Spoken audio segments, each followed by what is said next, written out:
Hello, psychology people. Welcome back. We have started with new series which is one shot revision. तो इसमें हम हर chapter की one shot में revision करेंगे. But ध्यान रहे कि ये रिवीजन है. मैंने प्ले लिस्ट में अगर आप जाके देखेंगे तो सब चैप्टर्स को डिटेल में कवर करा है. तो अगर आपको किसी टॉपिक को बहुत डिटेल में समझना है, आप वो वीडियोस चेकआउट कर सकते हैं. For revision purpose we are doing this. और इसके नोट्स आपको डिस्क्रिप्शन में मिल जाएंगे पीडीएफ फॉर्मेट में. आप प्रिंट करके उसको पढ़ सकते हैं. So let's start with the chapter number 1, which is variation in psychological attributes. So variability is a fact of nature. Variability का क्या मतलब होता है? Variability का मतलब होता है वैरायटी. आपको नेचर में हर जगह वैरायटी देखने को मिलेगी, चाहे वो प्लांट्स में वैरायटी हो, एनिमल्स में हो, या फिर हम ह्यूमंस में ही क्यों ना हो. Right. So it's a fact of nature. जहां तक अब इंडिविजुअल्स की बात करें, वहां पे फिजिकल कैरेक्टरिस्टिक्स से हम वेरी करते हैं और साइकोलॉजिकल डायमेंशंस में. फिजिकल कैरेक्टरिस्टिक्स का मतलब है हमारी हाइट अलग होती है, सबकी वेट अलग होता है, सबकी strength, hair colour, skin colour, lot of things. Right. Similarly psychological dimensions में भी हर कोई अलग होता है. आपकी ही क्लास में बहुत से बच्चे होंगे जो बहुत इंटेलिजेंट होंगे, कुछ थोड़े से नॉर्मल एवरेज स्टूडेंट्स होंगे और कुछ थोड़े डल स्टूडेंट्स होंगे. कोई सबमिसिव होता है, कोई क्रिएटिव होता है, कोई ज्यादा क्रिएटिव नहीं होता, किसी को बाहर जाना पसंद है, किसी को आउटगोइंग पसंद नहीं है, इंट्रोवर्ट होते हैं. So individuals vary in terms of their physical characteristics and their psychological dimensions. Now individual differences क्या होते हैं? Individual differences यही होते हैं हमारे distinctiveness, मतलब हमारी uniqueness. We all are unique in our own ways. And variation among people's characteristics. तो people के जो हम लोगों के characteristics की बात कर रहे हैं वो psychological भी हो सकते हैं, जैसे कि हमने ऊपर देखा intelligent, dull, dominant, submissive, creative, outgoing. तो ये साइकोलॉजिकल कैरेक्टरिस्टिक्स भी हो सकते हैं और फिजिकल कैरेक्टरिस्टिक्स पे तो हम डिफरेंस होते ही हैं. प्लस इसमें एक चीज और होती है विच इज बिहेवियर पैटर्न. तो हम अपने बिहेवियर में भी सब कोई डिफरेंटली बिहेव करते हैं. हो सकता है दो इंडिविजुअल सेम सिचुएशन में डिफरेंटली बिहेव करें. So we are different in our behaviour patterns as well. So behaviours हमारे पर्सनल ट्रेट से, यानी कि आप पर्सनल कैरेक्टरिस्टिक्स या हमारी पर्सनालिटी ट्रेट्स बोल सकते हैं इनको, उससे इन्फ्लुएंस होते हैं और सिचुएशनल फैक्टर से इन्फ्लुएंस होते हैं. ना सिचुएशनल फैक्टर का जो पर्सपेक्टिव है वो क्या कहता है कि ह्यूमन बिहेवियर जो है रिलेटिवली मोर और लेस इन्फ्लुएंस होता है एक्सटर्नल फैक्टर से. जब आउटसाइड सिचुएशन आपके बिहेवियर को इन्फ्लुएंस करती है, दैट इज सिचुएशनिज्म.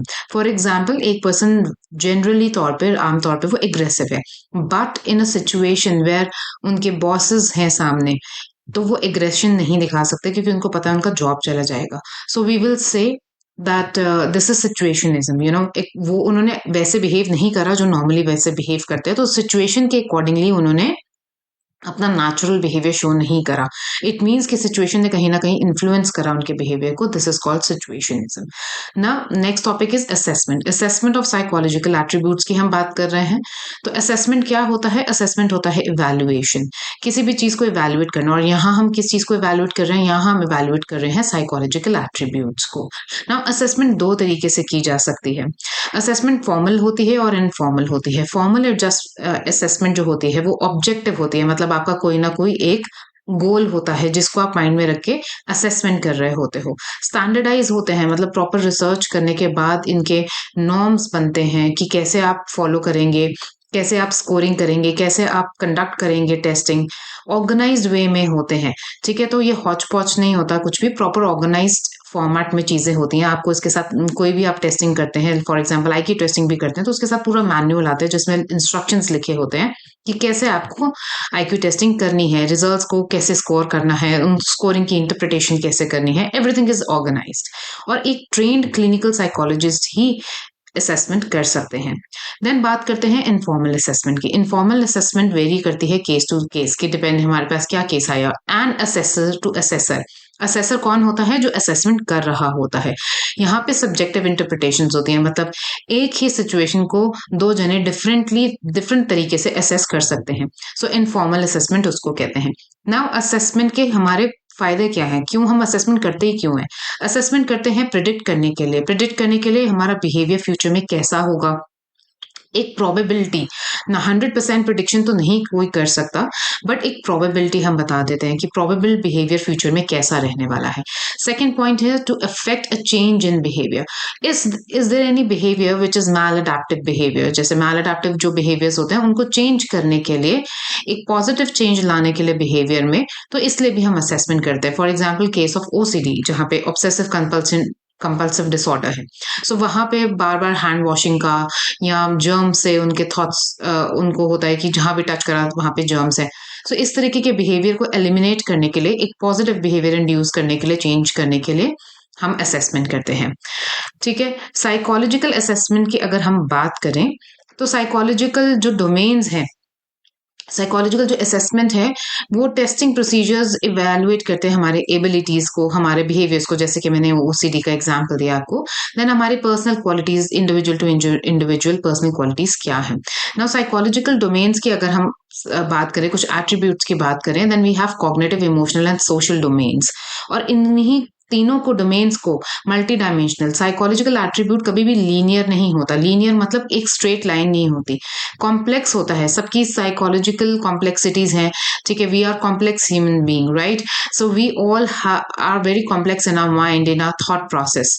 जैसे एक बंदा सोचता है वैसे दूसरा बंदा नहीं सोचता। और मल्टी डायमेंशनल, मल्टी डायमेंशनल का मतलब है कॉग्निटिव, इमोशनल एंड सोशल, तीनों ही तरीके के हमारे असेसमेंट्स होते हैं। इन तीनों को मिला के एक कंप्लीट असेसमेंट बनता है। कुछ डोमेन्स, अगर हम साइकोलॉजिकल एट्रीब्यूट्स की बात करें तो उसमें आते हैं 5 डोमेन्स। पहला है इंटेलिजेंस। इंटेलिजेंस क्या है? इंटेलिजेंस एक ग्लोबल कैपेसिटी है, मतलब हर फील्ड में यूज होने वाली, हर काम में यूज होने वाली कैपेसिटी है। किस तरीके से आप वर्ल्ड को अंडरस्टैंड करते हैं, to think rationally and to use available resources effectively when face with challenges. अगर आपको लाइफ में किसी भी चैलेंजेस कोई आपको फेस करना पड़ता है, so what are the available resources to deal with it. If अगर जो भी चैलेंजेस हैं आपके लाइफ में उसको आप अवेलेबल रिसोर्सेज के साथ इफेक्टिवली डील कर पाते हो, then you are kind of intelligent. Second is aptitude. What is aptitude? Aptitude is an individual's underlying potential for acquiring skills. So it is an underlying potential. For example, you give exams for NEET. After 12th, if somebody wants to do become a doctor and they want to get admission into MBBS, there will be an aptitude test, right, to see whether or not you have the potential. अगर आपको हम train करें, proper environment दिए जाए, proper environment और training के साथ क्या आप एक बेहतरीन डॉक्टर बन पाएंगे, that is aptitude testing. Then comes interest. Interest is what? Your preference for engaging into a particular activity over any other activity, right? So for example, आपके स्कूल में 10 क्लब्स हैं किसी भी चीज के, या 5 क्लब्स हैं, ठीक है। राइटिंग क्लब है, डांस क्लब है, सिंगिंग का क्लब है, स्पोर्ट्स है। सो आप किस तरीके की एक्टिविटी में अपने आप को एंगेज करना चाहेंगे? What is your preference over other activities? That will be your interest. Then comes personality. What is personality? Personality enduring characteristics होते हैं. To change somebody's personality is very difficult, okay. It takes a lot of time to change somebody's personality, right? So personality is something which is long lasting, enduring characteristics होते हैं आपके, जो आपको दूसरों से अलग बनाते हैं। They help you to gain individuals behavior and predict how you will behave in future. आपकी यूनिक कैरेक्टरिस्टिक्स आपकी पर्सनालिटी होते हैं, ठीक है। Value system. नाउ वैल्यू क्या होता है? enduring beliefs. आपका जो बिलीफ सिस्टम है वो ही आपका वैल्यू सिस्टम है, और कहीं ना कहीं ये आपके बिहेवियर को गाइड भी करते हैं, आपके एक्शंस को गाइड करते हैं, और अपने वैल्यू सिस्टम के हिसाब से ही आप लोगों को भी जज करते हैं। For example, if you believe in honesty, you are going to behave like that, right? Because that is your value system, that is your belief system. You believe people to be honest. तो आप लोगों को भी उसी नजर से देखेंगे कि शायद लोग भी आपके साथ ऑनेस्ट ही हैं। अगर आप कुछ पूछ रहे हैं तो वो डिसऑनेस्टी के साथ काम नहीं कर रहे हैं, कुछ झूठ नहीं बोल रहे आपको, because that is what you believe in, right? So assessment के अगर मेथड्स की बात करें, we have psychological test, interview, case studies, observations and self report methods. So there are total 5 assessment methods. First is psychological testing. Now psychological testing can be further divided into 2 parts, which is objective and subjective test, objective and projective test, right? So objective test, psychological testing क्या होती है? Psychological testing मतलब आपके psychological attributes को test करना, right? सो objective test क्या होते हैं? ऑब्जेक्टिव टेस्ट होते हैं जो आपके एट्रीब्यूट्स जैसे इंटेलिजेंस, एप्टीट्यूड, इन चीज़ों को डायग्नोस करते हैं और ये क्लिनिकल डायग्नोसिस के भी काम आते हैं। जैसे मैंने आपको बताया ओसीडी का डायग्नोस करना है, एडीएचडी का डायग्नोस करना है, attention deficient hyper disorder. So in all those disorders, we use objective testing for guidance somebody what career path they should choose, right? Personal selection, which means in the job interviews also a lot of companies placement and training purpose के लिए भी objective test का इस्तेमाल करती है. Then projective testing is especially the assessment of your personality. What kind of personality you have is decided by projective testing. इसमें TAT आ जाते हैं, Rorschach आ जाता है in block text test, right? So TAT is thematic appreciation test. So a lot of people use for depiction of the personality, we use projective testing also. Interview method. Now, interview is one-on-one interview like you see any other places. अगर आप normally भी if you go to a doctor, for example, आपको cold cough fever हुआ है, then also a little brief interview before giving the medicine doctors take कि आपने क्या खाया था या आपने कुछ बाहर खाया तो नहीं था, आपने कोई मेडिसिन ली है कि नहीं, फीवर कब से आ रहा है, सिर्फ रात को आता है पूरा दिन फीवर रहता है क्या दवाई लेके उतर जाता है और फिर दोबारा चढ़ जाता है। तो पूरा आपसे केस हिस्ट्री लिया जाता है, पूरा आपका हिस्ट्री पूछा जाता है, उसके बाद आपको मेडिसिन दी जाती है। सिमिलरली इंटरव्यू में भी हम ऐसे ही करते हैं। बिफोर वी डिसाइड कि हमने किस चीज का असेसमेंट करना है, वी इंटरव्यू द पर्सन कि what are the problems that you are facing, किस तरीके की आपको डिफिकल्टीज आ रही है, उस हिसाब से भी डिसाइड कि हमने कौन सा असेसमेंट करना है। So interview is very important, right? Then third is the case study. Case study method में आपको सारे मेथड्स आप यूज कर सकते हैं। केस स्टडी एक इन डेप्थ स्टडी होती है for an individual in terms of his और हर साइकोलॉजिकल एट्रीब्यूट्स, राइट? सो आप किसी पर्सन के बारे में इन डेप्थ स्टडी करते हैं, राइट? कि उनका एनवायरनमेंट कैसा था, ठीक है? एंड देन केस स्टडी में आप क्वेश्चनर्स यूज कर सकते हैं, देन ऑब्जर्वेशन कर सकते हैं, लाइक उनको देख सकते हैं, आप इंटरव्यू कर सकते हैं, उनको साइकोलॉजिकल टेस्ट अप्लाई कर सकते हैं। So it's kind of a method where data is generated by different other methods. So this is your case study. You study one case in detail, in depth. Then fourth one is observation method. What does observation method says? Now observation is typically understanding. For example, you want to understand a mother-child interaction. Okay, how a parent, how a mother and child interacts, what kind of bond they share. So you will do this through observation. What kind of observation? Like you will probably in a room you will make mother and child sit together. And as an observer you will stand by or you will sit in a corner to see and observe how they are playing, how they're interacting with each other, how healthy their relationship is. So this is all observation. So observation involves employing systematic, organized observation. Is not like just a general observation, it's a clinical observation. So it will be systematic and organized. Whatever data you receive, whatever you will observe, you will write it down on your paper, and it will be an organized format, like with goals, like whatever goals you have, keeping your goals in mind, you will observe what do you really want to observe, right? So this is how observation is done. Then but there are few problems with the observation method. What is that observation method? First is observation has little control over the situation. So you don't have any control over the situation. Whatever the situation you are in, you cannot influence anybody. You cannot change the situation. It's not a lab control experiment that you are doing. So it is not the experiment that you are doing in lab. It is more of a natural setting experiment where you go and just observe. So you don't have any control over the situation. Second point is subjective interpretation of the observer. So whosoever the observer is, his or own subjective interpretation will come in between. Like बोलते हैं ना कि जैसे आप खुद हो आप वैसे ही दुनिया को देखते हो. तो जैसे आपकी परसेप्शन है, जैसे चीजों को आपको देखने का नजरिया है, उस हिसाब से आप इंटरप्रिटेशन करोगे चीजों की. अगर मैं सेम रूम में दो ऑब्जर्वेशन करने के लिए दो रिसर्चर्स को बिठा दूं और सेम सेट ऑफ सिनेरियो में दोनों के रिजल्ट्स में कुछ सिमिलैरिटीज होंगी तो काफी कुछ डिफरेंस भी होगा. Why? Because of their subjective interpretation. दुनिया को दोनों को देखने का नजरिया अलग है. चाहे एक ही चीज हो रही है लेकिन उन दोनों को चीजों को देखने का नजरिया अलग है. एक ही पेंटिंग में आपको कुछ और नजर आ सकता है और किसी और को उस पेंटिंग की इंटरप्रिटेशन कुछ और हो सकती है. It's just same thing, right?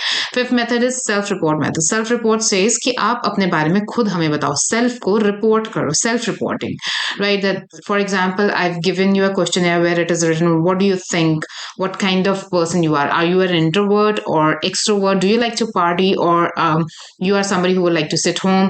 So you will rate yourself maybe 1 2 3 4 5, take out of 5 how much you will rate yourself, like you will say 3. I think I am somewhere in between. I like to go out but stay at home also. So that is what is self-report. You are telling about yourself. What are your opinions? Do you believe in God? Do you not believe in God? Yes or no? Maybe. I don't know. So right, this kind of options you will have and you will take. So that is self-reporting.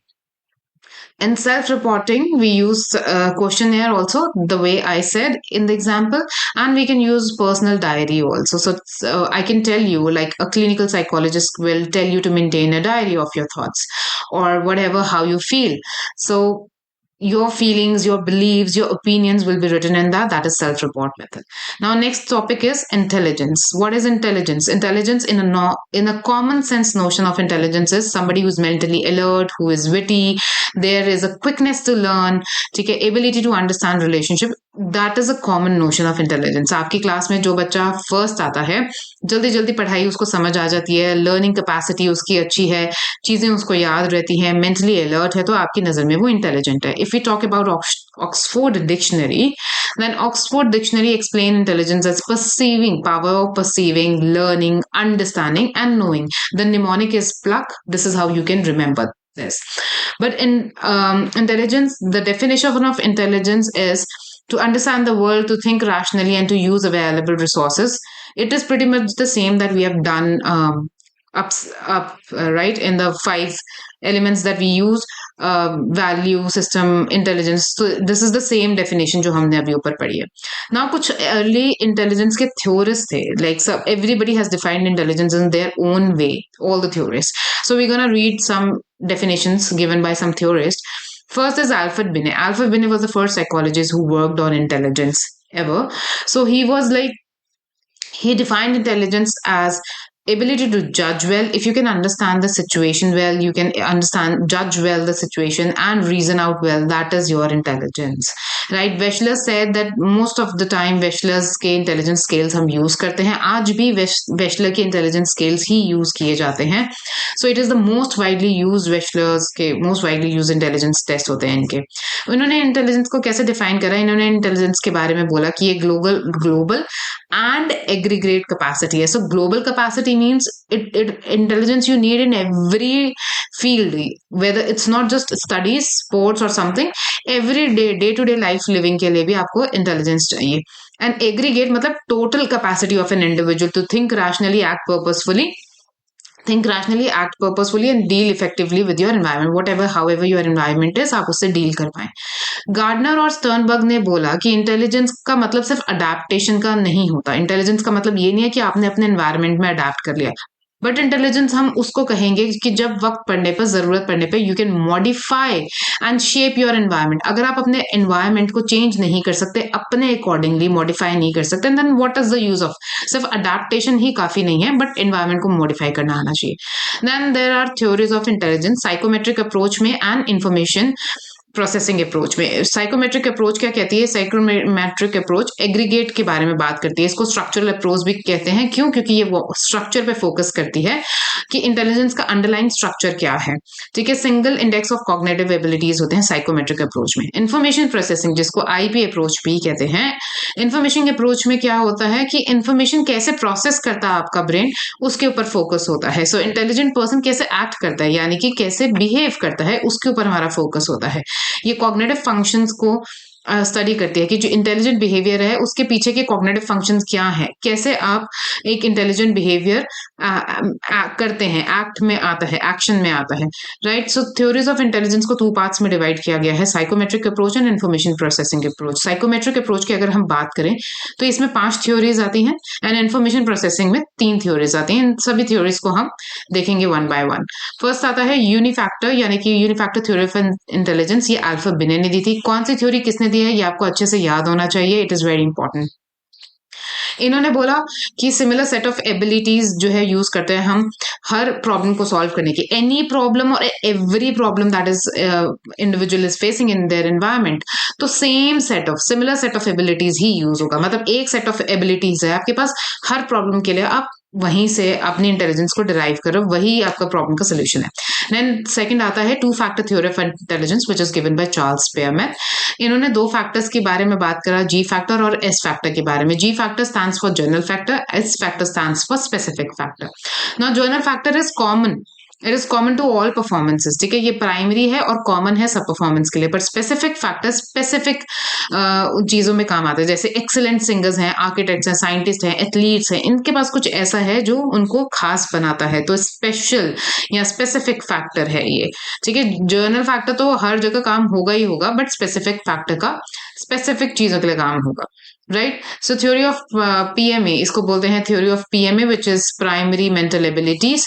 It is given by Louis Thurstone और इसका mnemonic है swim weapon, तो आप swim weapon के नाम से इसको याद कर सकते हैं।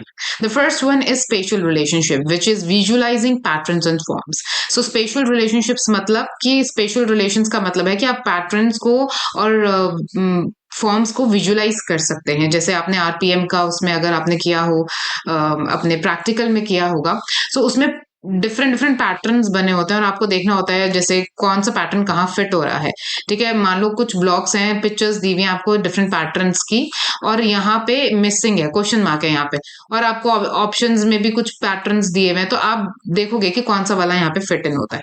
तो इस तरीके के स्पेशल पैटर्न्स को देखना। वर्ड फ्लुएंसी मतलब वर्ड्स को अच्छे से यूज कर पाना, फ्लेक्सिबिलिटी होना वर्ड्स में। Inductive reasoning is derived from the general rules and presented fact. Like आपके फ्रेंड के पास एक डॉग है आपके, और वो बहुत ही फ्रेंडली है आपसे, तो आपने ये बोला कि ये वाला डॉग बहुत फ्रेंडली है, तो इसका मतलब सारे डॉग्स ही फ्रेंडली होते हैं, जबकि डॉग्स, ऐसी डॉग्स की कुछ ब्रीड्स होती हैं जो एग्रेसिव भी होती हैं।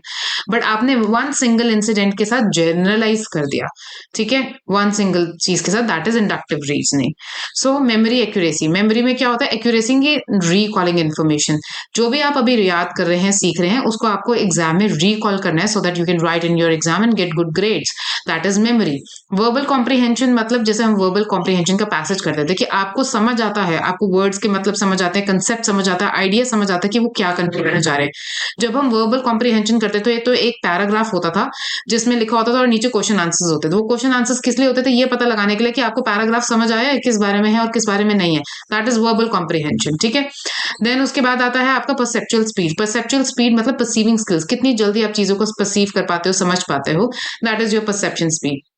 Then comes numerical abilities. Numerical abilities मतलब speed and accuracy, आपके competition skills में, numerical skills में, plus minus divide calculations आप कितनी फटाफट कर सकते हो, that is numerical ability. Then fourth is hierarchy model of intelligence which is given by Arthur Jameson. इन्होंने दो levels में divide करा है intelligence को, level 1 and level 2. Level 1 is associative learning. Associative learning में क्या होता है, जो output है उतना ही input आएगा, मतलब rote learning होती है। rote learning का मतलब होता है रट्टाफिकेशन। So if A is for apple,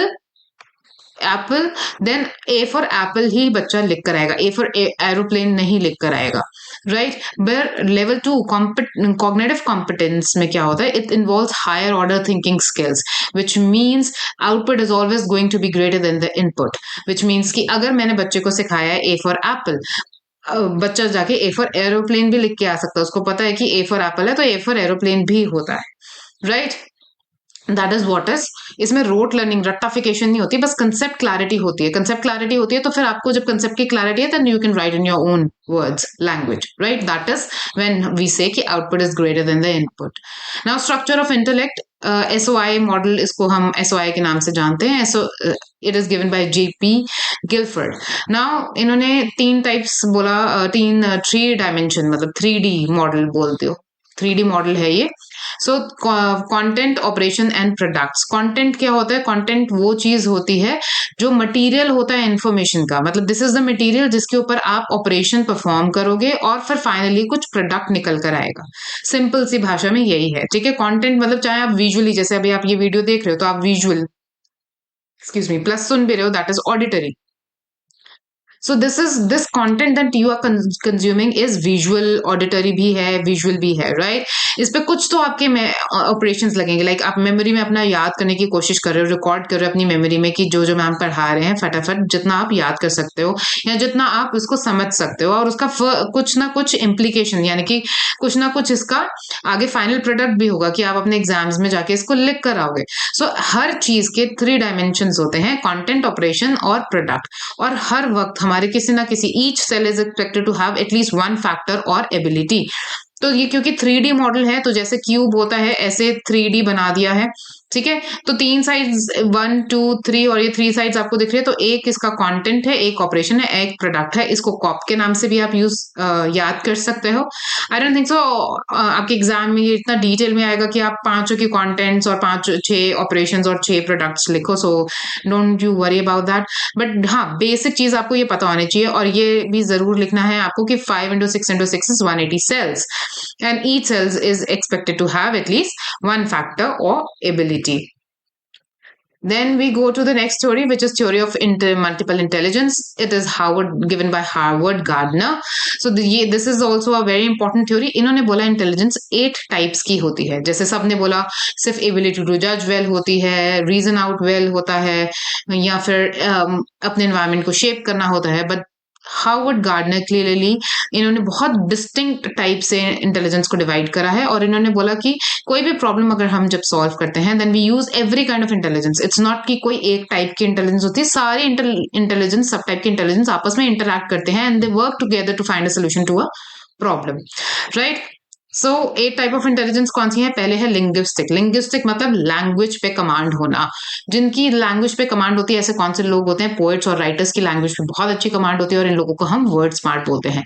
logical and mythical मतलब कि ऐसे कौन से लोग होते हैं? साइंटिस्ट लोग बहुत लॉजिकल होते हैं, मैथमेटिकल होते हैं, इनका माइंड बहुत शार्प होता है, बहुत अच्छा होता है, हर चीज में लॉजिक लगाते हैं, क्रिटिकली हर चीज को इवेल्युएट करते हैं, ठीक है? क्या इसके पॉजिटिव्स हैं, क्या नेगेटिव्स है, प्रॉज और कॉन्स क्या है, and then they decide on to take an action. So logical और क्रिटिकल होते हैं ऐसे लोग जिनकी लॉजिकल और मैथमेटिकल स्किल्स अच्छे होते हैं, और ऐसे लोग कौन होते हैं? Scientist and Nobel prize winner. Then third intelligence है स्पेशल इंटेलिजेंस। स्पेशल्स मतलब यहाँ पे विजुअल इमेजेस पैटर्न को इमेजिन करना। फॉर एग्जाम्पल कि ये स्पेशल इंटेलिजेंस, वो वाले स्पेशल इंटेलिजेंस जो प्राइमरी मेंटल स्पेशल इंटेलिजेंस बताई थी उससे अलग है। वो थी विजुअल पैटर्न्स और फॉर्म्स को देख पाना, ठीक है? ये स्पेस की बात कर रहे हैं, जो स्पेस होता है हवा में, जैसे पायलट हो गया, ठीक है? तो आपके पास, किसी पायलट के पास रोड मैप एज सच नहीं होता कि भाई यहाँ से लेफ्ट टर्न लेना है, यहाँ से गोल चक्कर आएगा, फिर वहां से राइट टर्न ले लो, ऐसा कुछ नहीं होता। बट फिर भी वो they travel from one country to another country. How they do it? They do it through spatial intelligence. They have a spatial kind of intelligence जिससे वो नेविगेट कर सकते हैं। सेम सेलर्स के लिए भी ऐसे ही, समुद्र पे कोई मैप्स नहीं बने होते, कोई रोड नहीं बनी हुई कि ये रोड लेफ्ट को जा रही है, ये रोड राइट को जा रही है, but they know how to reach to their destination. That is what spatial intelligence. It is all about visualizing images and patterns and space in your world of mind, अपने mind के अंदर पूरा एक spatial representation कर पाना। Then music ability. Music ability क्या होती है? कि मैनिपुलेट कर पाना म्यूजिकल रिदम्स को, पैटर्न्स को बहुत अच्छे से, वो रिदम्स को समझते हैं, एक एक बीट उनको समझ आती है। जैसे music composer for example A R Rahman, right? He is very famous for music as a music composer. तो उनको बहुत सेंसिटिविटी है टुवर्ड साउंड्स एंड वाइब्रेशन। हर एक इंस्ट्रूमेंट किस तरीके की साउंड दे रहा है, कौन सी वाइब्रेट, कैसा वाइब्रेशन हो रहा है। अगर आप गिटार बजा रहे हो तो, सितार बजा रहे हो तो दोनों, या वायलिन बजा रहे हो तो तीनों में कितना डिफरेंस है साउंड्स में, वाइब्रेशंस में। तो इस तरीके की बारीकियां उनको पता होती है नोट्स के बारे में। That is what is musical intelligence. Bodily kinesthetic का मतलब कि बॉडी आपकी कितनी फ्लेक्सिबल है, कितनी क्रिएटिवली आप बॉडी को यूज कर सकते हो। जैसे जिमनास्ट हो गए, ठीक है, स्पोर्ट्स पर्सन हो गए, बॉडी में उनके एजिलिटी होना चाहिए, फ्लेक्सिबिलिटी होना चाहिए, राइट? सो बैलेरिना जो डांस करते हैं उनके लिए भी बॉडी काइनेस्थेटिक इंटेलिजेंस बहुत इंपॉर्टेंट है। Then interpersonal. इंटरपर्सनल होता है दो लोगों के बीच में, ये आप हमेशा याद रखना। इंटरपर्सनल का मतलब हुआ है 1 and 1, सो विच मीन्स कि दो लोगों के बीच में आपकी इंटेलिजेंस की बात हो रही है। जैसे कि फॉर एग्जाम्पल साइकोलॉजिस्ट हो गए, काउंसलर हो गए, तो दो लोगों के बीच का रिलेशनशिप वो सुधारते हैं, उनको पता होता है अपना रिलेशनशिप आप किसी और के साथ जब स्टैब्लिश करते हैं तो दैट इज इंट्रापर्सनल स्किल उसके लिए चाहिए। But intrapersonal is with your own self. how clearly you know your own feelings, what do you want in life, how are you feeling, how you react in certain situation, अपने बारे में आपको कितने अच्छे से जानकारी है, दैट इज इंट्रापर्सनल। मोटिव्स क्या हैं आपके, डिजायर्स क्या हैं, ठीक है। सो ऐसे कौन से लोग होते हैं जिनको इंट्रापर्सनल इंटेलिजेंस हाई होते हैं, philosophers in life, spiritual leaders, उन लोगों की इंट्रापर्सनल लाइक उनकी इनसाइट अपने खुद के बारे में बहुत अच्छी होती है, सो इंट्रापर्सनल इंटेलिजेंस उनकी बहुत हाई होती है। Then eighth one is naturalistic. Naturalistic मतलब नेचर से जुड़ी चीजों की, नेचुरल वर्ल्ड की इंटेलिजेंस बहुत हाई होती है। फॉर एग्जाम्पल फार्मर्स को बहुत अच्छा होता है, हंटर्स को पता होता है, botanists, zoologists हो गए, in fact Ayurvedic doctors also, they are very good example of naturalistic intelligence. उनको नेचुरल जड़ी बूटी वगैरह का बहुत पहचान होता है, सो नेचुरल इंटेलिजेंस में बहुत, नेचुरलिस्टिक इंटेलिजेंस में हाई होते हैं। Then next theory is triarchic theory of intelligence which is given by Robert Sternberg. This definition is very important, कई बार आ जाती है कि रॉबर्ट स्टर्नबर्ग की ही इंटेलिजेंस की डेफिनेशन लिखी है। सो रॉबर्ट स्टर्नबर्ग ने क्या बोला, ability to adapt, shape and select our environment to accomplish our goals and those of one society and culture। तो मतलब हम ऐसे environment को select कर सके जो हमारे goals के साथ align करता है, ठीक है। ability to adapt होनी चाहिए, अपने environment को shape कर सको, मतलब change भी कर सको, जैसे गार्डनर ने बोला था, तो अपने adapt भी कर सको, उनको change भी कर सको, select करना अपने environment को कि कौन सा ऐसा environment है जो आपके goals के साथ align करता है। and then those of societies and culture। इन्होंने 3 parts में divide करा है, comprehensional जिसको analytical भी बोलते हैं, experiential जिसको creative भी बोलते हैं, और contextual intelligence बोलते हैं। देन इट इज इंपॉर्टेंट कि आप ये दोनों नाम याद रखेंगे, कॉन्टेक्चुअल को एनालिटिकल बोलते हैं, right. Componential is further divided into 3 parts which is knowledge acquisition, meta और higher order thinking and performance. So knowledge acquisition मतलब एक्वायर करना, नॉलेज को लेना, मीटा और हायर ऑर्डर मतलब प्लान करना, and then performance is actually doing. So आप जो भी पढ़ रहे हो, जो भी सीख रहे हो, that is you are acquiring knowledge. अब प्लान करोगे कि मुझे आंसर कैसे लिखना है, पढ़ तो मैंने सारा चैप्टर लिया, बट अगर कोई क्वेश्चन आया तो मुझे उसको क्वेश्चन को कैसे आंसर करना है, दैट इज प्लानिंग। और जब एक्चुअली आप आंसर को लिखोगे, वो है actually doing, that is your performance. Third, फिर उसके बाद मॉडल है PASS model of intelligence which is given by JP Das, Jack Naglieri and Kirby. इन्होंने क्या बोला, इनका जो मॉडल है वो न्यूरोलॉजिकल सिस्टम पे बेस है। न्यूरोलॉजिकल सिस्टम मतलब आपका नर्वस सिस्टम, मतलब जो आपका न्यूरॉन्स, ब्रेन के सेल्स हैं, फंक्शनल यूनिट ऑफ ब्रेन है ना न्यूरॉन्स, वहीं से है न्यूरोलॉजिकल सिस्टम। तो इन्होंने काइंड ऑफ बायोलॉजिकल एस्पेक्ट को ज्यादा इन्वॉल्व कर लिया है यहाँ पर। सो अटेंशन और अराउजल, पास का यहाँ पे फुल फॉर्म क्या है, P stands for planning, A stands for attention and arousal, and then S stands for once, S stands for simultaneous, and second S stands for successive. So PASS, right? So attention and arousal क्या है? Attention arousal होता है, arousal helps in attaining to stimuli। अगर आप में arousal ही नहीं है तो बाहर से आने वाली information या बाहर से जो भी stimuli आप receive कर रहे हो उस पर attention तो आप कैसे ही दे पाओगे जब थोड़ा सा भी arousal नहीं है। तो एक minimum एक threshold होता है जहां तक arousal होना जरूरी है for you to pay attention, right? So optimum level of arousal is necessary, right. To much और टू लिटिल अराउजल होगा तो दोनों ही अटेंशन के साथ। अगर बहुत ज्यादा अराउजल है, बहुत सुपर एक्साइटेड है, तब भी हमसे गलतियां होती हैं, और अगर हम बिल्कुल भी ध्यान ही नहीं दे रहे हैं, लेजी लाउजी से बैठे हैं, तब तो कुछ होने के चांसेस ही नहीं है। सो टू मच और too little arousal will interfere with your attention. Second is simultaneous. What is simultaneous मतलब साथ साथ, side by side. So in this जैसे आरपीएम हो गया, तो कॉम्प्रीहेंड करते हैं हम जो भी हमारी इंफॉर्मेशन आ रही है, whatever we are perceiving in relation with various concepts, हम सबको इंटीग्रेट करते हैं और एक मीनिंगफुल उसमें कॉम्प्रीहेंड करने की कोशिश करते हैं। सक्सेसिव मतलब कि एक के बाद एक, इसमें साइमल्टेनियस में साइड बाय साइड है, साइड बाय साइड, और सक्सेसिव मतलब वन आफ्टर अनदर, एक के बाद एक। जैसे लर्निंग डिजिट्स, तो 1 सीखते हो, फिर 2 सीखते हो, 3 सीखते हो, 4 सीखते हो। 4 एक आपके लिए स्टिमुलस एक्ट करे तो आपको पता है 4 के बाद 5 आता है, 5 स्टिमुलस एक्ट कर रहा है आपको पता है 5 के बाद 6 आता है। ऐसे ही अल्फाबेट आप सीखते हो, ABCD, right. So that is successive, to recall one after another. Then planning क्या होता है, गोल सेटिंग करना कि मेरा गोल क्या है, उसको गोल के लिए क्या स्ट्रैटेजी है, कैसे मॉनिटर करूंगा कि मैं अपने गोल तक पहुंच रहा हूँ कि नहीं पहुंच रहा हूँ, that is all comes under planning. Then there is a given system which is cognitive assessment system which is CAS. It is a battery of test. What is battery of test?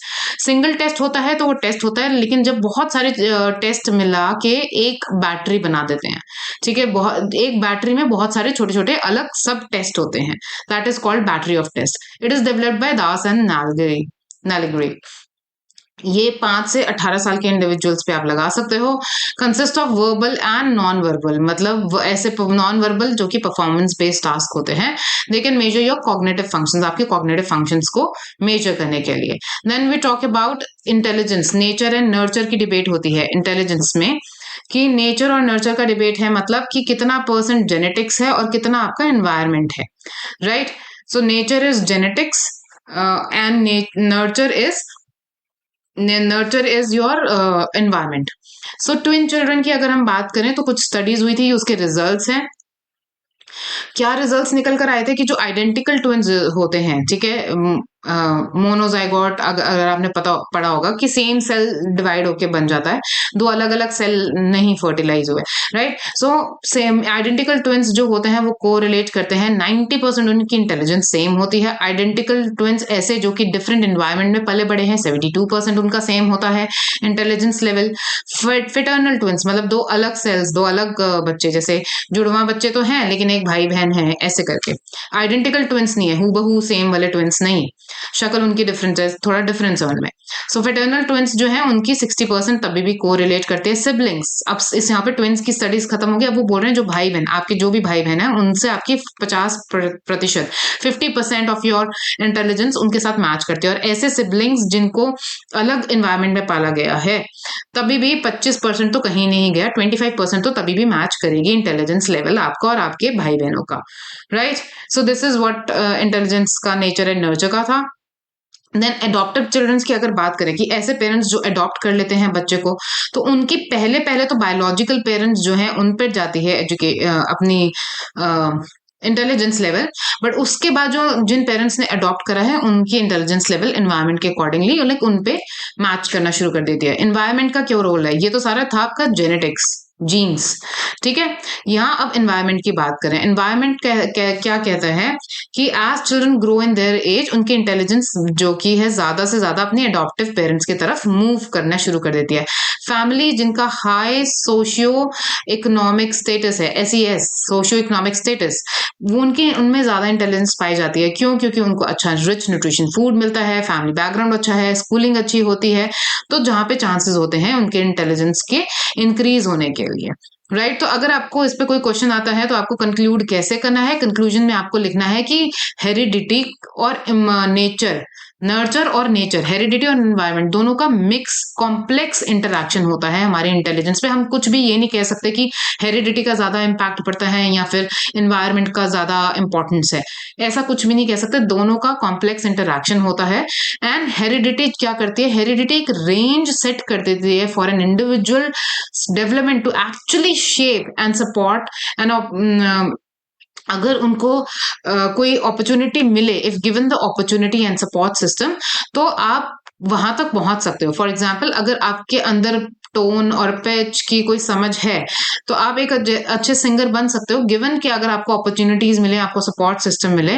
But एक तो jeans क्या करते हैं, genetically एक range set कर देते हैं जहां तक आप जा सकते हो, ठीक है. Assessment of intelligence, now Alfred Binet and Theodore Simon ने इन्होंने कंसेप्ट दिया था इंटेलिजेंस को मेजर करने के लिए, जिसमें MA था. MA और CA क्या होता है, MA होता है मेंटल एज, ठीक है, दिमागी तौर पे आपकी उम्र क्या है, और CA होता है क्रोनोलॉजिकल एज, मतलब जो आपकी बायोलॉजिकल एज है, जो आप बर्थडे मनाते हो. आप अगर अभी 16 साल के हो, 17 साल के हो, 18 साल के हो, what ever your age is, that is your chronological as, right. तो अगर कोई इंटेलिजेंट चाइल्ड है, काफी इंटेलिजेंट मतलब कि उसकी इंटेलिजेंस अगर अपने उसका जो मेंटल एज है, मतलब दिमागी तौर पे, जैसे मान लो आप 17 साल के हो फॉर एग्जांपल, लेकिन उसका दिमाग 20 साल के तरह या 25 साल की तरह चलता है उसका दिमाग, तो मतलब क्या कि उसकी मेंटल एज ज्यादा बड़ी है उसकी क्रोनोलॉजिकल एज से, तो इसका मतलब ऐसा बच्चा ब्राइट होगा.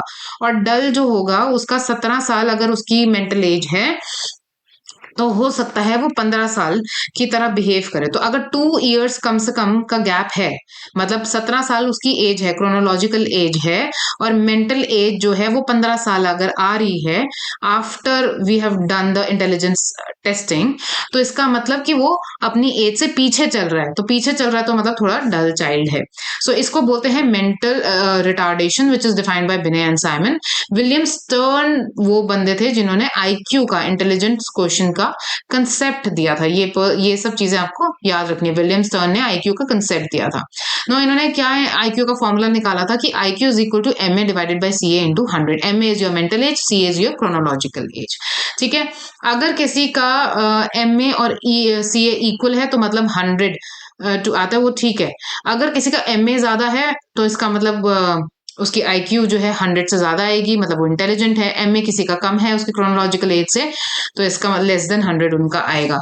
सो एक चार्ट आपकी एनसीईआरटी में दिया हुआ है, वो आप देख सकते हैं। ठीक है, आई डोंट थिंक सो कि वो चार्ट एज इट इज कहीं आपको लर्न करना या लिखने के लिए आएगा, बट फिर भी आप उसको देख लेना। इसमें इंपॉर्टेंट जो पॉइंट्स है वो यहाँ पे लिख रखे हैं कि किसी का 90 टू 110 की रेंज में इंटेलिजेंस स्कोर आता है तो नॉर्मल इंटेलिजेंस में आता है। लेकिन अगर 70 से कम आता है तो उसको हम बोलते हैं इंटेलेक्चुअल डिसेबिलिटी। ठीक है, कि मतलब थोड़ा सा डेफिशिएंट है इंटेलेक्चुअल में।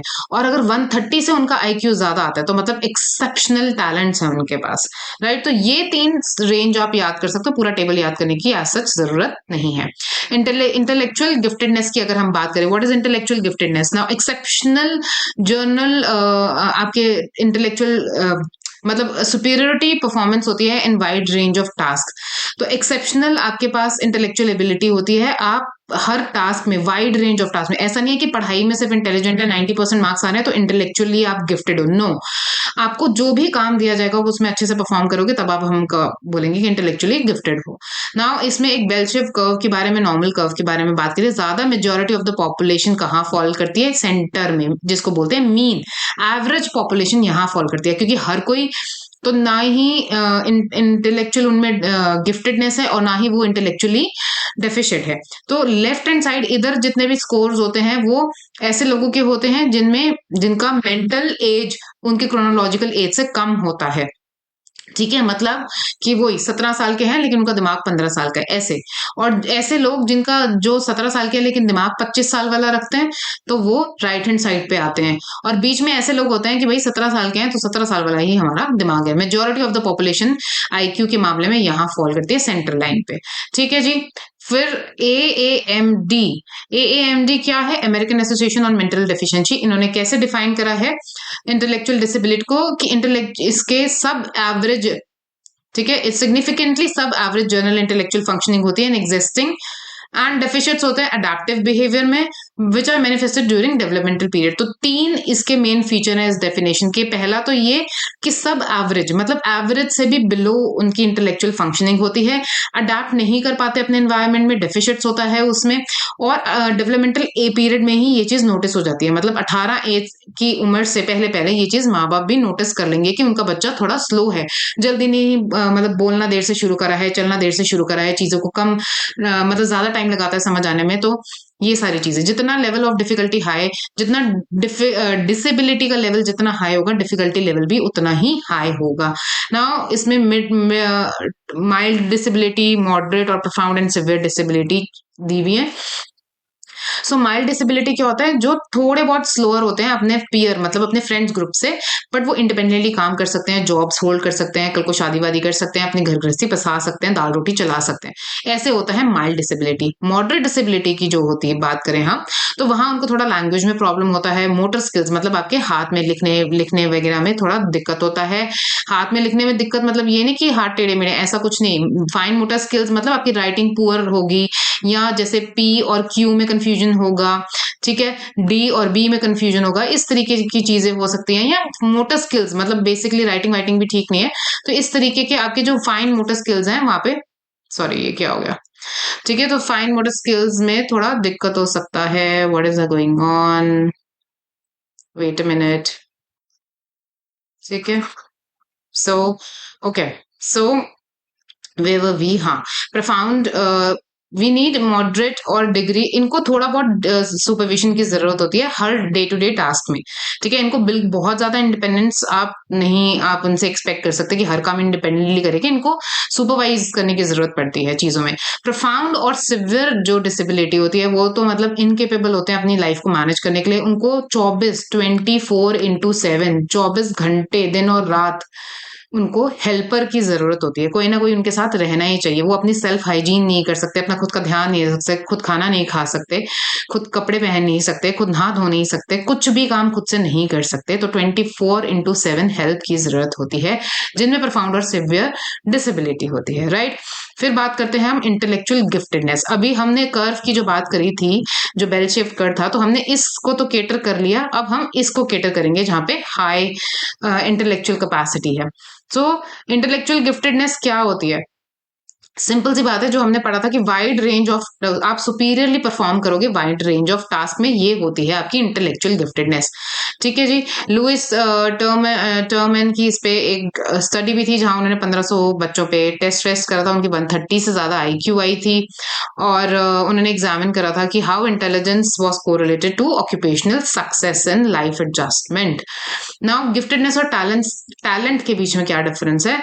गिफ्टेडनेस होती है एक्सेप्शनल क्वालिटी होना, सुपीरियर टैलेंट को आप निखार सकते हो, but giftedness it's kind of a natural, उसमें ज्यादा कुछ नहीं कर सकते, पर टैलेंट को क्या करा जा सकता है? निखारा जा सकता है। टैलेंट को आप जितनी हार्ड वर्क से आगे फर्दर निखार सकते हो। तो ये एक टैलेंट जो है एक नैरो टर्म है, ठीक है, एक छोटा टर्म है, लेकिन गिफ्टेडनेस उससे बिगर टर्म है।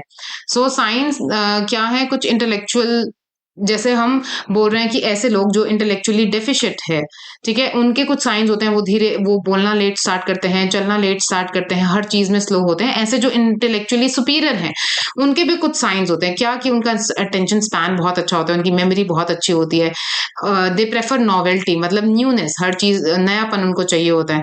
सेंसिटिविटी होती है उनके एनवायरमेंट चेंजेस के लिए, अगर एनवायरमेंट उनका चेंज होता है तो उनको फटक से पता चल जाता है, हर चीज के लिए सेंसिटिव होते हैं। लैंग्वेज उनको जल्दी आ जाता है, तो इसलिए ऐसे बच्चे हो सकता है कि बोलना जल्दी स्टार्ट कर दे, क्योंकि वो चीजों को जल्दी समझ रहे हैं, राइट।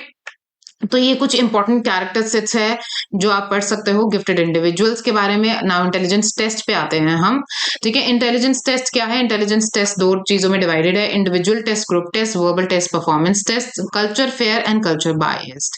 नाउ इंडिविजुअल टेस्ट क्या होता है? जो एक वन पर्सन पे ही लगा सकते हो, और ग्रुप टेस्ट क्या होता है? जो सेवरल पर्सन पे लगा सकते हो। इंडिविजुअल टेस्ट क्या होता है? उसमें पहले आपको रैप बिल्डिंग करना पड़ेगा, जो एक इंडिविजुअल है उसके साथ आप रैप बिल्डिंग करोगे, देखोगे कि उसके आज मूड कैसा है, फीलिंग्स कैसी हैं, क्योंकि ये सब चीजें आपके टेस्ट के रिजल्ट को इम्पैक्ट करेंगी। अगर कोई घर से सड़मड़ के आया है, कोई लड़के आया है, उसका मूड अच्छा नहीं है, या रात को सारी रात जागा था, पार्टी करी, सोया नहीं ठीक से, हेडेक हो रहा है, तो वो बंदा टेस्ट को बस फालतू में ऐसे फटाफट फटाफट कुछ भी टिक करेगा और खत्म करने की करेगा, तो आपके टेस्ट के रिजल्ट्स ठीक नहीं आएंगे। तो रैपो बिल्डिंग बहुत जरूरी होता है, सब्जेक्ट्स की फीलिंग जाना, उनका मूड जाना, इट्स वेरी इंपॉर्टेंट। पर ये सब करने का मौका आपको ग्रुप टेस्ट में नहीं मिलता। ग्रुप टेस्ट तो ऐसा होता है जैसे आपका एग्जाम होता है, सबको क्वेश्चन पेपर बांट दिया, सबको आंसर शीट बांट दी, अपने अपना टेस्ट करो अब, ठीक है जी। फिर उसके बाद थर्ड पॉइंट आता है इसमें कि it allows people to orally, इसमें दे सकते हैं, मैनिपुलेट कर सकते हैं ऑब्जेक्ट्स को, इंस्ट्रक्शन फॉलो कर सकते हैं, मतलब ये वन ऑन वन हो रहा है चीजें, तो जो आपको बोला जाएगा आप वो कर सकते हो, लेकिन यहाँ पे एमसीक्यू फॉर्मेट में होता है। अगर आप ग्रुप में करना है तो ग्रुप में क्या होता है? एमसीक्यू फॉर्मेट में होता है, जैसे आपको भी क्वेश्चंस आते हैं, कौन बनेगा करोड़पति टाइप्स, एबीसीडी क्या है, तो उस हिसाब से आप कर देते हो। Verbal test, non verbal test, performance test क्या होता है? वर्बल टेस्ट होता है कि जहां ओरल या रिटन फॉर्म में होता है, जैसे मैंने कुछ बोला और आपने कुछ लिखा, लेकिन इसका ये ड्रॉबैक है कि सिर्फ और सिर्फ लिटरेट पीपल, ऐसे लोग जो पढ़े लिखे हैं, उन्हीं पे तो आप वर्बल टेस्ट कर सकते हो जिनको पढ़ना लिखना आता है, अदरवाइज नहीं कर पाओगे। Non verbal test, performance test में कुछ खास डिफरेंस नहीं होता, almost they are the same thing.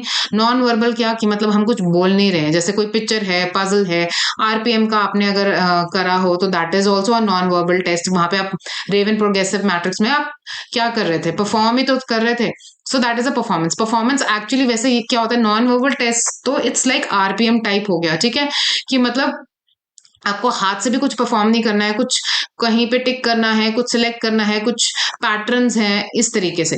Performance में एक्चुअली ये हो जाता है कि आप मैनिपुलेट करते हो, मतलब ऑब्जेक्ट्स को मूव करते हो, अपने हैंड्स यूज करते हो। अगर ब्लॉक्स हैं, जैसे मैं आपको पजल दूं कोई सॉल्व करने के लिए, तो आप क्या करोगे, पजल्स के पीसेस छांटोगे कि कौन सा पजल का पीस मैच कर रहा है, फिर उसके बाद कौन सा पजल का पीस लगाना है, सर्च करोगे और फिर वो पजल के पीस उठा के लगाओगे। तो परफॉर्मेंस मतलब इस तरीके का परफॉर्मेंस, ठीक है। इसमें को ब्लॉक डिजाइन आ जाते हैं। इन सबकी डिटेल्ड वीडियो मैंने टॉपिक वाइज बना रखी है, डिटेल एक्सप्लेनेशन के लिए आप प्लीज देख लेना। ये रिवीजन हो रहा है फटाफट फटाफट वाला, कि जिन्होंने पढ़ रखा है सब कुछ डिटेल में, बस उनको एक रिवाइज करना है, ये उनके लिए है। सो डिटेल में वीडियोस चेकआउट कर लेना आप, अगर कुछ भी डाउट है तो। कल्चर फेयर क्या होता है और कल्चर बायस क्या होता है? कल्चर फेयर, जितने भी परफॉर्मेंस टेस्ट होंगे आपके, वो कल्चर फेयर ही होंगे, उसमें कल्चर का कोई रोल नहीं है, क्योंकि वो परफॉर्म करना है भाई। अब एक अमेरिकन को मैं जाके बोलूं कि आप पजल सॉल्व करो, या मैं एक इंडियन को बोलूं या एक अफ्रीकन को बोलूं, किसी को भी बोलूं पजल सॉल्व करो, वो तो सेम ही तरीका है ना उसमें, तो उसमें कल्चर का कोई रोल नहीं है, ठीक है। तो परफॉर्मेंस बेस्ड जितने टेस्ट होते हैं वो कल्चर फेयर होते हैं, ये डिस्क्रिमिनेट नहीं करते अगेंस्ट एनी कल्चर, ठीक है। ये कॉमन होते हैं सब कल्चर में, इसलिए नॉन वर्बल और परफॉर्मेंस टेस्ट जो होते हैं वो कल्चरली फेयर होते हैं।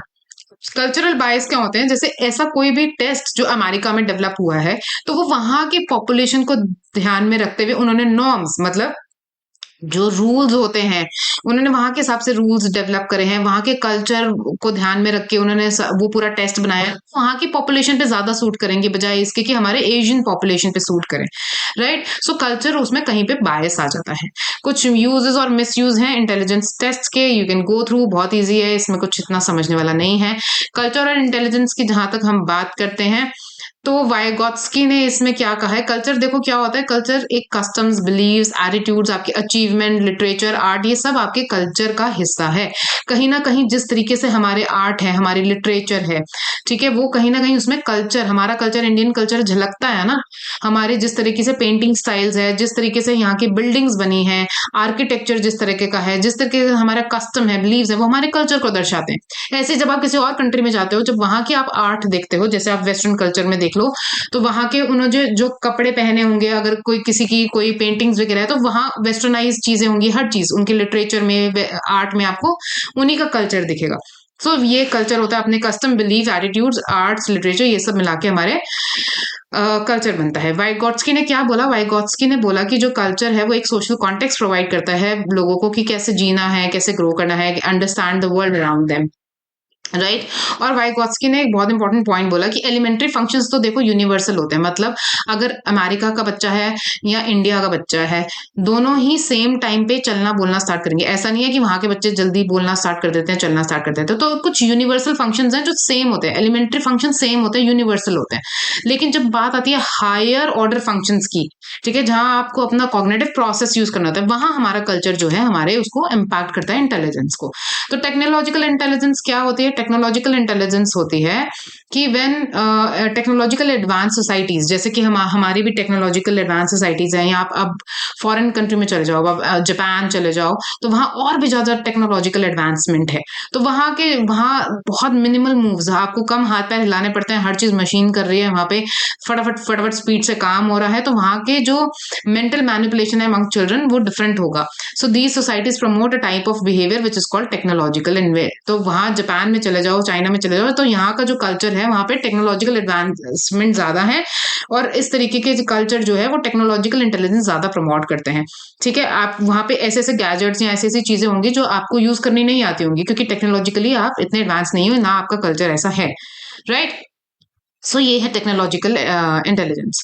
ना अगर इंडियन कल्चर की बात करें, तो यहाँ पे जेपी दास ने कंसेप्ट दिया है बुद्धि का, ठीक है। इंटेलिजेंस को हम क्या बोलते हैं? बुद्धि। यहाँ पे इन्होंने क्या क्या चीजें इंक्लूड करी हैं, इन्होंने बोला है कि भाई कॉग्निटिव स्किल्स तो होने चाहिए आपके पास, ठीक है। हर कोई इंटेलिजेंस में कॉग्निटिव स्किल्स तो डाल रहा है, कि मतलब आपको चीजों के बारे में डिस्क्रिमिनेट करना आना चाहिए, अंडरस्टैंड करना आना चाहिए, किस कॉन्टेक्स्ट में बात हो रही है वो पता होना चाहिए, आपकी कम्युनिकेशन स्किल अच्छे होने चाहिए, प्रॉब्लम सॉल्विंग होना चाहिए, ये सब आपकी कॉग्निटिव कैपेसिटीज है। बट इसके साथ सोशल कॉम्पिटेंसी भी होनी चाहिए, मतलब आप अपनी सोसाइटी में एडजस्ट कर पाते हो कि नहीं, कितना आप कंसर्न रखते हो अपनी सोसाइटी के बारे में। जैसे हमारी सोसाइटी में जो यंग है, ठीक है, जैसे बोलते हैं ना कि बड़ों को नमस्कार और छोटों को प्यार, तो इस तरीके से बड़ों की आप कितनी इज्जत करते हो, कितनी रिस्पेक्ट करते हो, अपने कल्चर में सोशली आप कितने अच्छे से एडजस्ट कर पा रहे हो। इमोशनल कॉम्पिटेंसी, क्या आप अपने इमोशंस को रेगुलेट कर पाते हो, आपकी सेल्फ मॉनिटरिंग कितनी अच्छी है, अपने इमोशंस के ऊपर कितना कंट्रोल है आपका, कितना अच्छा, वो भी होना चाहिए। और इस सब के साथ आप अपना गुजर बसर कर सकते हो क्या, कोई आपके पास कोई एंटरप्रेन्योर स्किल है, जैसे आप अपने लिए रोजी रोटी कमा के खा सकते हो कि नहीं, इंडिपेंडेंट हो कि नहीं, तो वो भी एक इम्पॉर्टेंट पार्ट है। ठीक है, तो ये 4 चीजें उन्होंने बोला कि इंटेलिजेंस को दर्शाती हैं। जैसे हमने बोला ना 8 हमने वो पढ़े थे, स्पेशल रिलेशनशिप्स एंड ऑल। तो ऐसे जेपी दास ने एक तरीके से 4 पार्ट्स में डिवाइड कर दिया, cognitive capacity, social competence, emotional competence and entrepreneur competence. इसी के साथ साथ अभी दिमाग की बात तो बहुत हो गई, ठीक है, हर जगह। अब बात कर रहे हैं वो इंटेलिजेंस, इमोशनल इंटेलिजेंस की। इमोशनल इंटेलिजेंस भी जरूरी है, जैसे आईक्यू जरूरी है दिमागी तौर पे, ऐसे ईक्यू होता है इमोशनल इंटेलिजेंस। इमोशनल इंटेलिजेंस क्या होती है? It is the ability to monitor one own emotion and others emotion, अपने इमोशंस को समझ पाना, साथ में दूसरे के इमोशंस को भी समझ पाना, डिस्क्रिमिनेट कर पाना, मतलब कि कब वो टॉन्ट मार रहा है या मजाक कर रहा है, कोई बात मजाक में बोली थी या सीरियसली बोली थी या टॉन्ट मारा था, उसका एक्सप्रेशन, फेशियल एक्सप्रेशन क्या था, उसकी टोन क्या थी, किस टोन में बात करी, तो ये सब चीजें डिस्क्रिमिनेट कर पाना, समझ पाना इन चीजों को, that is what is. And वही फिर उसके हिसाब से जो आप इंफॉर्मेशन रिसीव कर रहे हो, that will guide you to take action. किस तरीके से आप सोच रहे हो, कैसे एक्शन ले रहे हो, तो इमोशंस को समझते हुए चीजों को करना, ठीक है।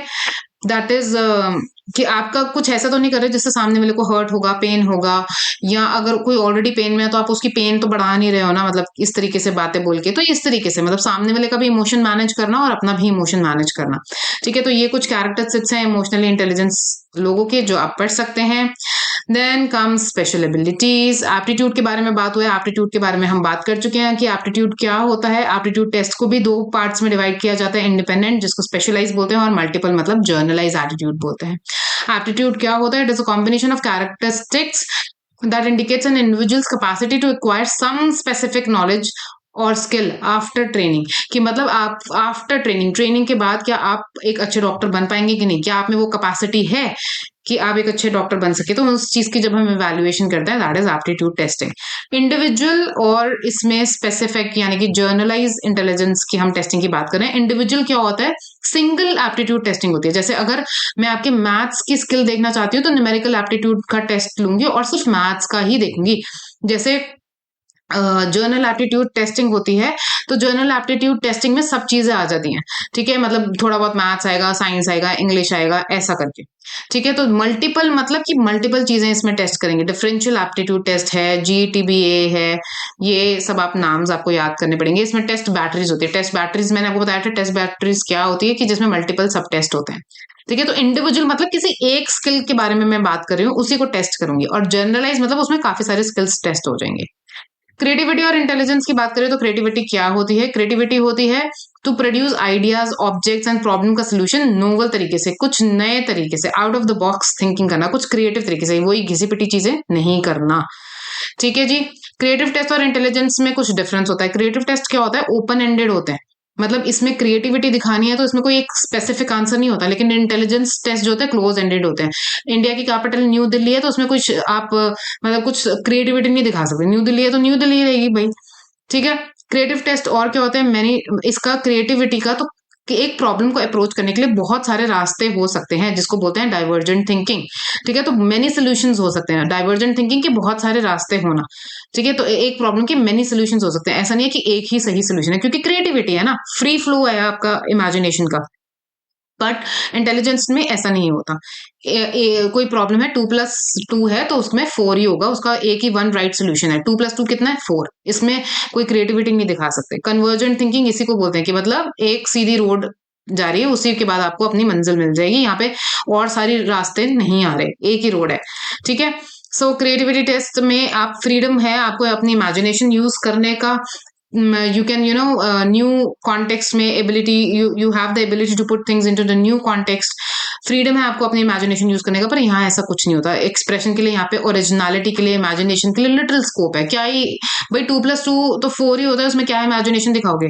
ठीक है, तो इस तरीके की चीज होते हैं। यहाँ पे क्लियर थिंकिंग होती है, एक्यूरेसी चाहिए होती है, एक्यूरेट आंसर। 2+2 कितना होता है? 4। इंडिया की कैपिटल क्या है? New Delhi. Accurate answer, memory, जो भी आपने याद करा उसमें मेमोरी, लॉजिकल रीजनिंग चाहिए होती है।